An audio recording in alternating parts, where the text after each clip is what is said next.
में 3 दिन अपनी मधुर वाणी का तप सेवा सम्मेलन का प्रवचन देकर हमारी प्यारी अध्यात्मक साहिबा श्यामा दीदी को मेरा कोटि कोटि प्रणाम, कोटि कोटि धन्यवाद। हमारे गुरु, हमारे प्रभु, हमारे भगवान डॉक्टर गोपाल शास्त्री ऑल महाराष्ट्र 30 दिन 7 दिन का शिविर लगाते और अपने पावन वाणी से रामचरितमानस का सिद्धांत के ऊपर चर्चा करके लोगों को नया जीवन देने का उन्होंने एक सेवा दी है। लाखों लोग मुक्त हो गए, उसमें से हम एक है आज आपके सामने जीवित प्रमाण। उनके लिए कोटि कोटि धन्यवाद, कोटि कोटि प्रणाम। राम राम। भरत भाई के इसमें से मजा नहीं आ रहा है। ना पैसा लगता है ना खर्चा लगता है, ना पैसा लगता है ना खर्चा लगता है। राम राम बोलिए, बड़ा अच्छा लगता है। राम राम।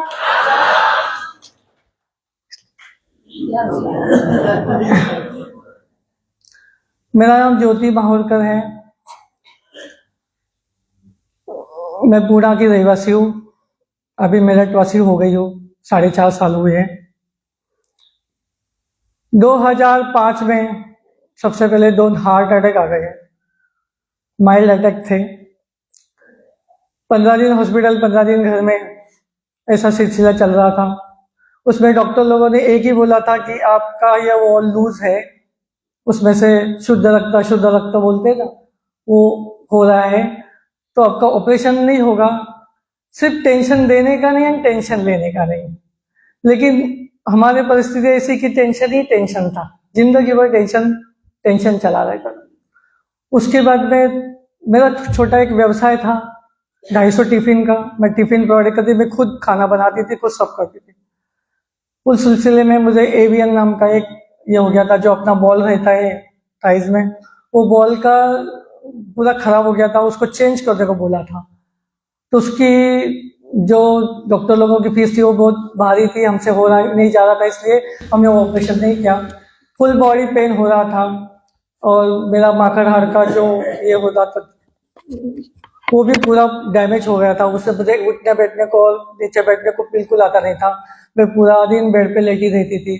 उसमें थायराइड था, मोतीबिंदु था, कानों से सुनाई नहीं देता था, आंखों से दिखाई नहीं देता था, पेट की हथौड़ियों पर सूजन आई हुई थी, संधिवा था, अस्थमा था। अस्थमा तो मेरे पूरे घर में सभी को था, मेरे माता पिता तो अस्थमा के अटैक से ही चल बसे हैं।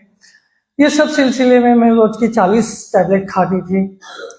दवाई मेरी भोजन बन गई थी, लेकिन क्या करें, सब पुणे के सब हॉस्पिटल जाके आए, 25 लाख रुपया खर्चा किया। कौन से डॉक्टर ने खर्चाया, बोल तो ठीक नहीं किया। ऐसे सिलसिले में मेरी बहन आ गई और मुझे बोली कि तू आराम करने के लिए चल, यहाँ पे बहुत काम करती है। उस इसमें मुझे डॉक्टर लोगों ने नीचे झुकने को, उठने को, बैठने को मना कर दिया था। तो मेरा पूरा टिफिन का बंद करना लगा मुझे, क्योंकि बाहर के लोग आके खाना बनाते थे, लोग टिफिन नहीं लेके जाते थे। एक स्वाद रहता है अपने हाथों का। जैसे मैं सिस्टर के पास 40 गोलियों का पूरा बक्सा लेके गई, मेरी सब टैबलेट थी, पेन किलर थी, नींद आने की बिल्कुल नींद नहीं आने की। आज एवियन वाले कोई बैठे रहेंगे तो उनको पूछो कि कितना दर्द भयानक रहता है, ऐसा लगता है कि मर जाना अच्छा है। मैं सोती थी तो लोग मुझे आके देखते थे कि ये फल लाते थे, कोई मिठाई लाता था, कोई बिस्किट लाता था। मैं उनको बोलती थी कि थोड़ा सा जहर लाके दो कि ताकि इसमें से मुक्त मिल जाएंगे। मुझे इतना भयंकर दर्द होता था कि मैं रोज बोलती थी भगवान मुझे उठा ले, क्योंकि पैसे भी बर्बाद हो रहे थे, पैसा भी नहीं था, लोग पैसे दे रहे थे जब हमारी दवाई आती थी। ऐसी भयानक स्थिति हो गई थी। जैसे मैं सिस्टर के घर पे गई तो उन्होंने एक बेड पे लिटा दिया था, मुझे दवाई देती थी पेन किलर की, और जो नींद की दवाई देती थी ताकि ये देर से उठे, क्योंकि उसको मेरी सेवा करनी पड़ती थी। मेरी स्थिति ऐसी थी कि थायराइड की वजह से पूरा शरीर मेरा स्वेलिंग में था, हेवी हो गया था। मैं 1 करोड़ भी ऐसे खुद के सहारे में उठ भी नहीं सकती। मेरे को डॉक्टर ने वॉकर बोला था, मैं वॉकर शर्म के मारे नहीं लेती थी। मुझे ऐसे 15,000 का पट्टा था कि अगर मैं पट्टा लगाती थी तो सीधा मैं उठ जाती थी। ऐसे सिलसिले में एक दिन ऐसे ही मैं बैठी थी तो सामने एक लता थानवी करके, वो हमारी शादी का है, 6 महीना ही हो गया वो इस आंगन में थी। तो उसने आके पूछा क्या हो गया करके। मैंने पूछा कुछ नहीं, ऐसे ऐसे प्रॉब्लम है। दूसरे दिन पता नहीं उन्होंने इतना बड़ा गिलास लिया, वो मारवाड़ी है सॉरी, उसने इतना बड़ा गिलास और ग्रीन ऐसा जूस था, उन्होंने बोला इसको पी लेंगे तो अब बहुत अच्छे हो जाएंगे। मैंने उनसे कहा 25 लाख रुपए खर्चा करके कौन से डॉक्टर ने, एमडी डॉक्टर ने खड़ा नहीं किया, तो मैंने ये जूस मेरे का क्या काम का। उसको डायरेक्ट बोल दिया था मैंने। तो बोले कि तुम पी के तो देखो, हो गया तो हो गया, नहीं हो गया तो हो गया। ठीक है, दवाई 40-40 चालू थी, खाना तो पड़ रहा था, वो जूस पी लिया। पता नहीं लगातार वो बहना को क्या हो गया, परमेश्वर की कृपा वगैरह की 8 दिन वो जूस लगातार मुझे मिला। सुबह में कभी जिंदगी भी जल्दी नहीं उठती थी। अचानक एक चमत्कार हुआ कि 8वें दिन मैं सुबह 4:30 बजे उठ गई तो मैं सीधा बेड पे से उठ के बैठ गई। बोले यार ऐसा कैसे हो गया, मैं तो बैठ भी नहीं सकती थी, कैसी बैठ गई। जैसे मैंने ऐसे किया और पैर नीचे, वो भी नीचे लटक गए। मैं बोली खड़े हो जाऊं, तो शक आ गया कि मैं गिर ना जाऊं। वापस खड़े हो गई, कुछ पकड़ने के लिए नहीं था। मैं बोली चलो अभी, उनका वो टॉयलेट वगैरह सब बाहर था, तो काफी थोड़ा लंबा जाना पड़ता था, मुझे पकड़ पकड़ के ले जाते थे सब लोग, नहीं तो वॉकर। तो मैं बोली चलो भगवान इतना किया है तो 2 कदम चलेंगे। तो उस दिन मैं 10 कदम चली पहले ही दिन।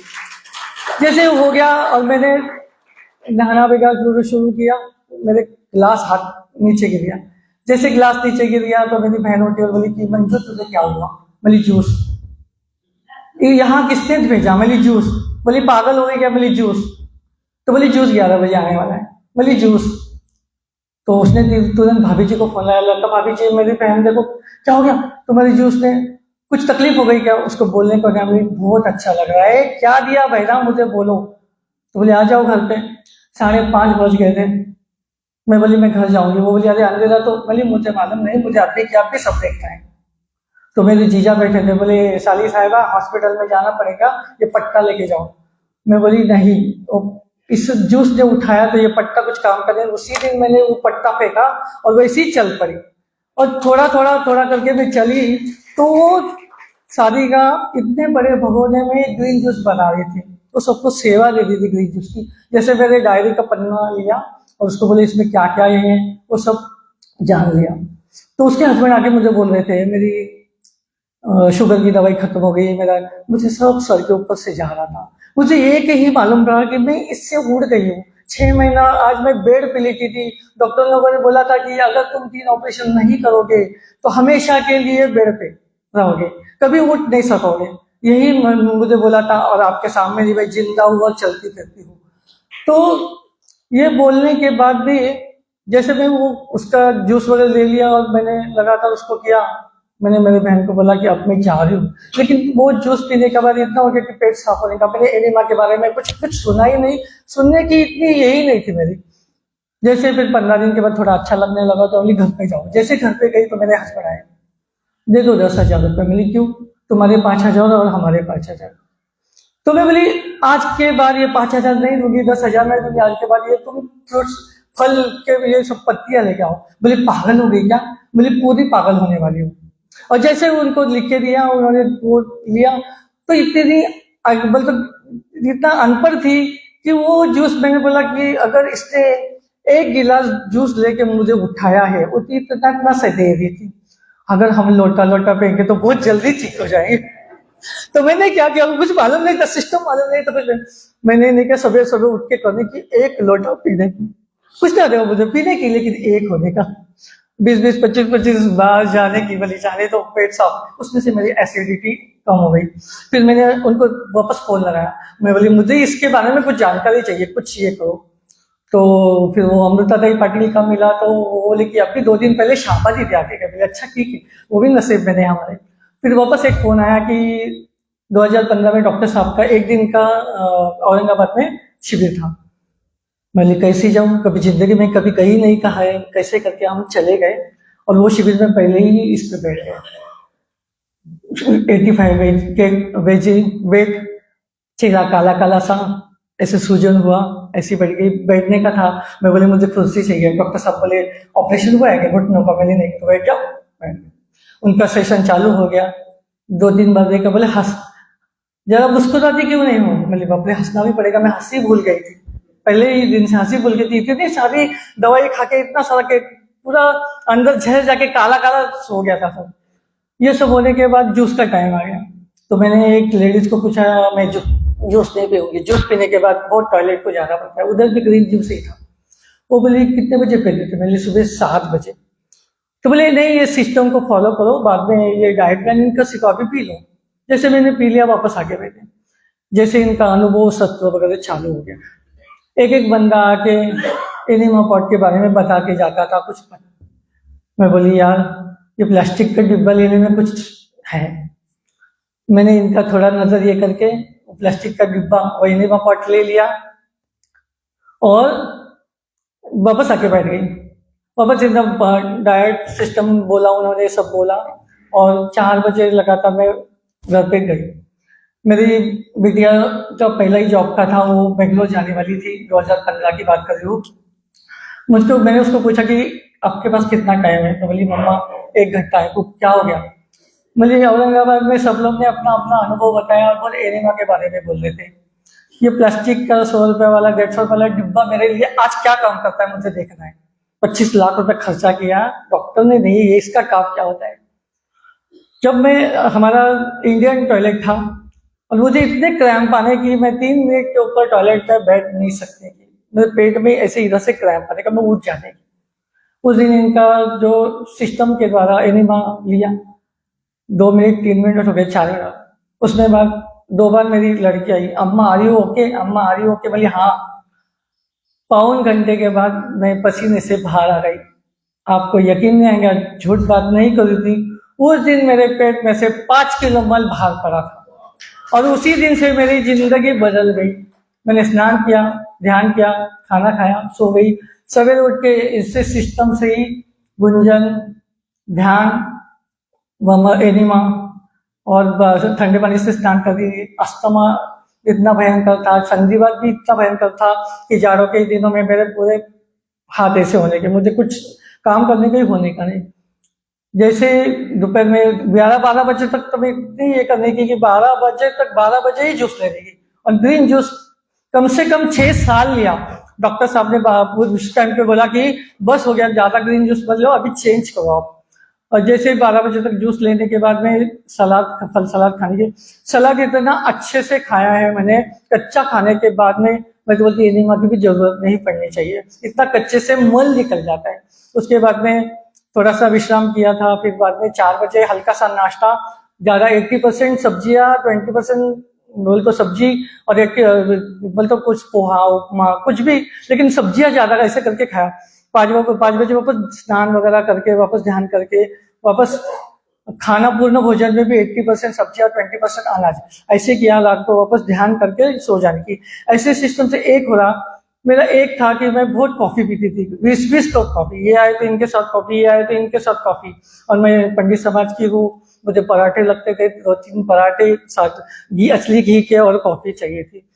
तो इससे एक हो गया कि मैं तो महिलाओं को बोलूंगी कि हमारा गैस बंद, कॉफी बंद हो गई मेरी पूरी, और खाना नहीं बनाने का तो गैस पूरा अच्छा रहता। मेरा 15 किलो शक्कर लगती थी मुझे, 2-2.5 किलो दूध लगता था मुझे, ये सब बंद हो गया।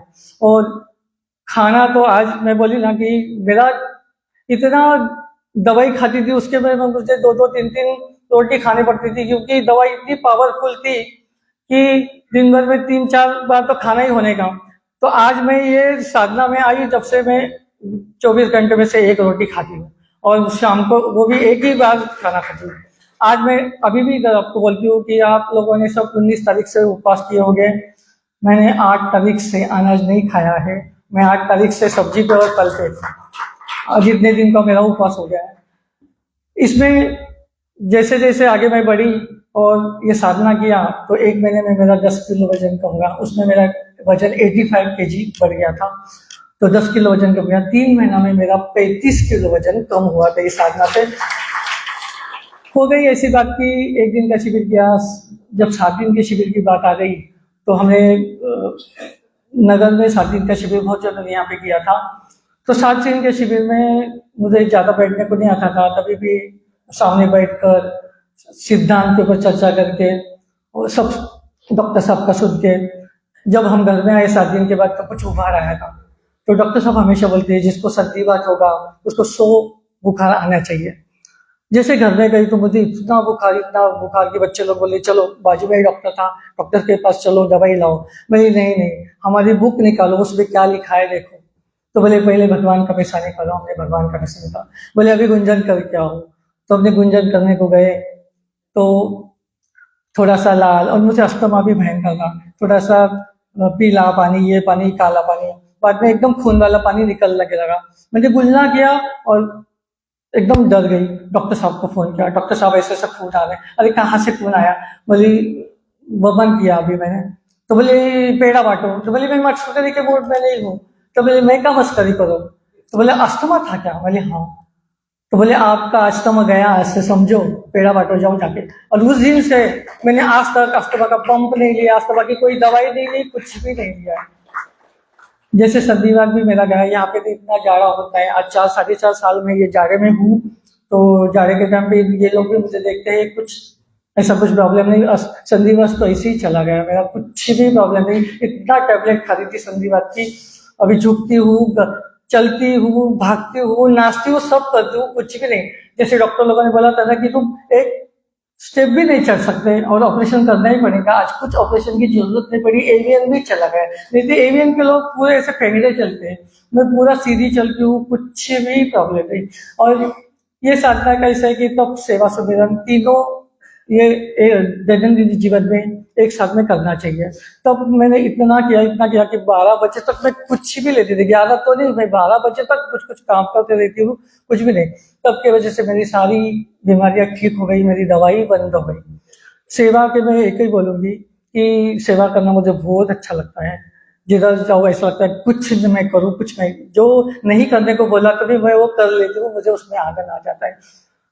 एक बार ऐसे ही वनडे शिविर था और डॉक्टर साहब को मैं बोली कि मैं बहुत अच्छी हो गई हूँ लेकिन मेरा बिजनेस नहीं चल रहा, क्या करें? डॉक्टर साहब बोले बहुत कंजूस हो, दशांश नहीं निकालती, कुछ नहीं निकालती, एक बार दशांश निकाल के देखो। तो मैं बोली डॉक्टर साहब पैसा ही नहीं तो कहाँ से? अरे पैसा नहीं, जितना आपके जेब में उतना निकालो। उस दिन मेरा जेब में 2000 था, मैंने 200 रुपये निकाले और अखिलेश जी महाराज को पार्टनर बनाया और बोले कि जो मुझे मिलेगा वो 10 तक का मैं आपको अर्पण करूंगी।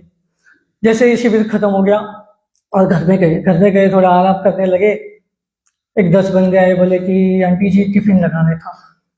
बोले किसने भेजा? तो क्या मालूम किसका नाम बताया। मैं बोली देखो भाई, 2-2 दिन सुबह शाम का टिफिन चाहिए तो मैं पहला पैसा लेती हूँ। उन्होंने 10,000 मेरे सामने ऐसे कैश रखे। बोले ये भगवान, 200 रुपये निकालो तो इतना, 2,000 निकालो तो क्या होगा? फिर मैंने नई थी इसमें, कुछ समझ में नहीं आया ये पैसों का क्या करना है। मैंने पाटिल साहब को फोन लगाया, बोले ऐसे ऐसे 10,000 दिया, ऐसा ऐसा अनुभव हो गया। तो बोले उसमें से 1,000 निकालना है, बाकी बोले ठीक है। वैसे मैं दशांश निकालते गई, वैसा वापस मेरा टिफिन चालू हो गया। आज तक कहाँ से पैसा आता है, कैसा पैसा आता है मुझे मालूम नहीं। मेरे अकाउंट में जब जीरो था, अब बैलेंस भी रहता है, सब कुछ रहता है, ये गुरु जी की कृपा है। दूसरा सुमिरन, सुमिरन के बारे में मुझे सच में सुमिरन मुझे बिल्कुल अच्छा नहीं लगता था। आंखें बंद करे तो फलाना ने ये बोला, फलाना ने वो बोला, यही सब समझता था। श्यामा दीदी जब पुणे में 2-2 घंटे का लेक्चर लेने के लिए आती थी, उसी टाइम हमारी मुलाकात हुई। उन्होंने जब से मुझे देखा है कि आज वो चेहरा नहीं है, वो चेहरा पूरा बदला हुआ, काला काला सा चेहरा था। दूसरी तीसरी बार वो आई तो मैंने बोला दीदी हम तब करेंगे, सेवा भी करेंगे, सुमिरन करेंगे नहीं। बोली बहन क्या हो गया वो तो बता दीजिए। मैंने बोला कि आंखें बंद करेंगे तो हस्बैंड ने ये बोला, लड़की ने वो बोला, उसने वो बोला। तो बोले वही प्रोसेस है, वही गंदगी, वही कचरा है, वो निकलते जाएगा। आप आंखें बंद ही रखो, दुष्टा भाव से देखो, वो ऑटोमेटिकली एक दिन चला जाएगा। आप आंखें नहीं खोलना और बैठे रहना उसका। आज भी हम उसका अभ्यास कर रहे हैं, अभी भी ध्यान का अभ्यास जारी है। लेकिन इसमें एक था, मेरा स्वभाव बहुत कड़क था। मैं पंडित समाज में, मैं सॉरी बोलूँगी, मैं पंडित समाज में होते हुए भी मैं बहुत गंदी गंदी गाली देने की, मारपीट करने की और ये सब फेंकने की, उठ के नहीं चाहिए मुझे, ये नहीं, ऐसा नहीं, फलाना नहीं, वैसा।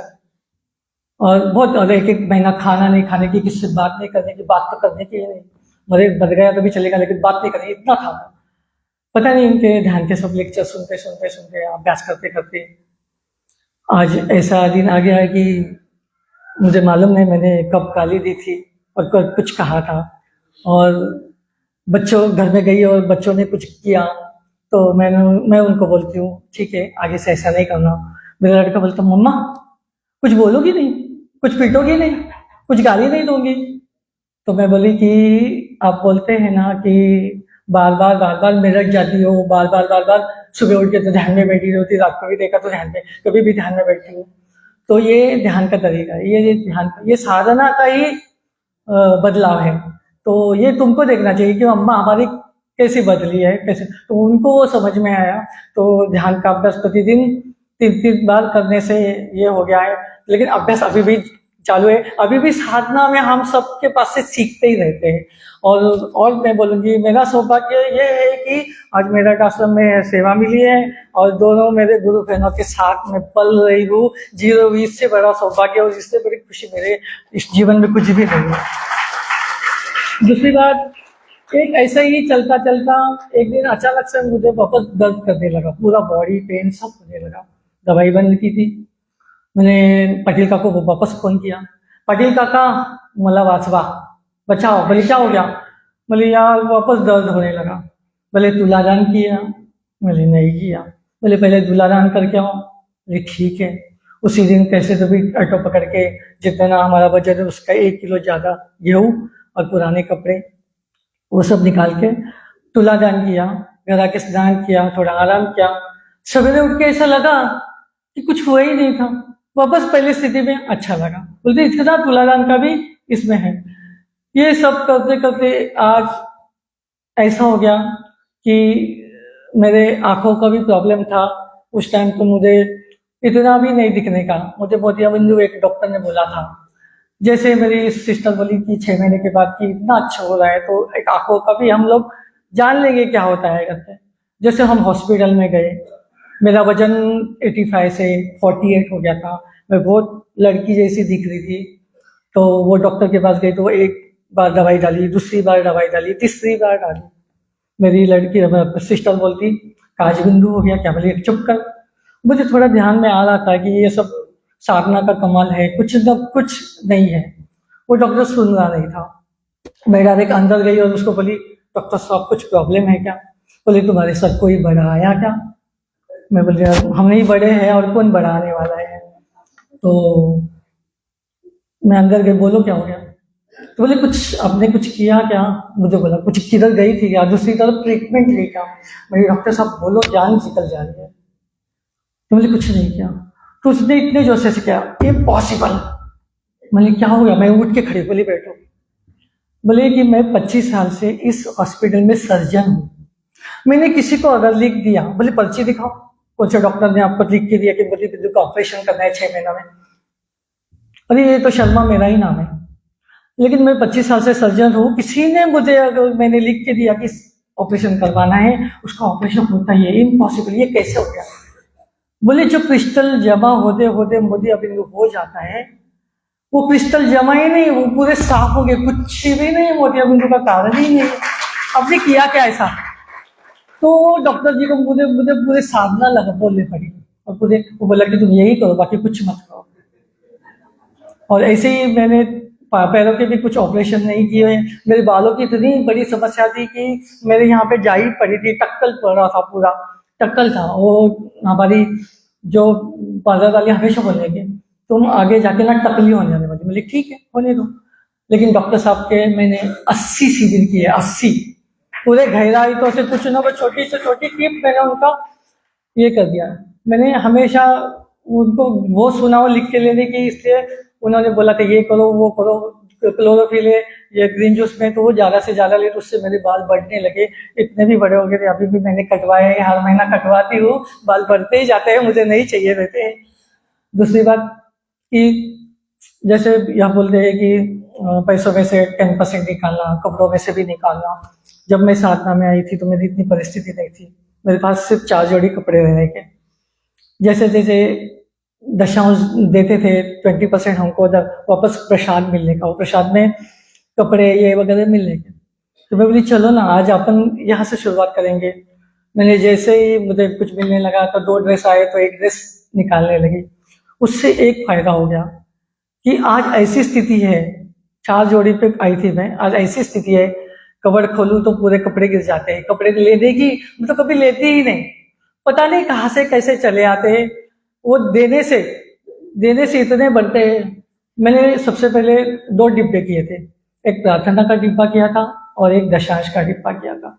कुछ प्रॉब्लम हो गई, कुछ दर्द बढ़ने लगा तो तुरंत मैं 20 रुपए से 50 रुपए कुछ निकाल के प्रार्थना के डिब्बे में डालती थी, और जो भी मुझे कुछ मिलता था, कोई देता था, कोई हमारे बिजनेस में आता था तो वो 10% में इसमें डालती थी।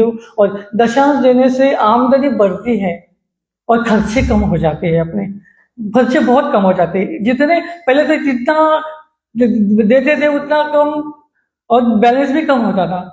अभी देते हैं तो ऐसा लगता नहीं कि मेरे पास कम है, ऐसा लगता है कहाँ से आ रहा है भाई, ये तो कम ही होता नहीं, बढ़ते ही जा रहा है। आमदनी तो बढ़ती है, इतना मैं गारंटी के साथ कहती हूँ।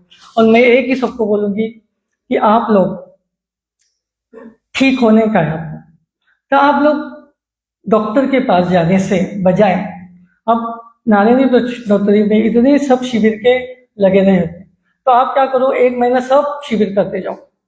शिविर में एक होता है, आइता बिता खाना मिलता है, कुछ करने की जरूरत नहीं पड़ती है, आध्यात्मिक विकास बढ़ जाता है, सबके अनुभव मिलते हैं और स्वस्थ और मस्त रहते हैं। और हमारी ये साधना है, सबसे पहला कचरा निकालने का ही काम करती है। सर से लेकर पैर तक